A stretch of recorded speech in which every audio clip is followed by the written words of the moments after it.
Both Democrats and Republicans are coming together, proposing some new legislation that would declare fentanyl a national security threat and allow the Pentagon to take down Mexican drug cartels. The drug smuggling crisis continues to explode, with cartels getting smarter on how they distribute their illegal products. NewsNation's Joe Khalil joins us live from the Capitol. Joe, what are lawmakers saying, and will Mexico even be on board with this? Yeah, the idea behind this, Nichole, really is to get the military more involved in this fight in a serious way. Right now, the military is largely on the sidelines when it comes to drug trafficking, fentanyl, and the cartels generally. And part of the reason that is because we don't consider fentanyl, for as bad as it is, to be a national security threat. So now this bipartisan group of lawmakers in the House and Senate say, we need to change that. We need to reassess this because they say it is a national security threat. And one of those lawmakers is Senator Tim Kaine. We caught up with him earlier today, and here's what he told us. Let's declare this for what it is. It is a national security threat.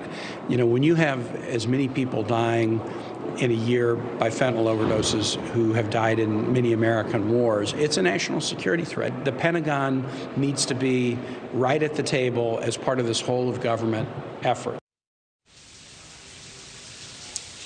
And so what this bill does is exactly what the senator said there right off the top. As you see, it also would direct the Pentagon to develop a fentanyl-specific counter-drug strategy, and it would help coordinate efforts between the military and federal law enforcement, which largely now handles this problem. The other big question here, guys, that we're worried about is Mexico and whether the Mexican government is going to be a willing partner, a helpful partner to the United States in this. That is a really important if that lawmakers, if you ask them about now, are skeptical. They're not exactly sure what level of commitment the Mexican government is going to have, but they say that's something that certainly we need to work on. The U.S. has leverage, has things that the Mexican government asks of us. So they say if it's a give and take, they need to be partners and come to the table on the fentanyl issue as well, Nichole. And when you look at the numbers here, it is staggering. One statistic that one of the members of Congress gave us was 645 million doses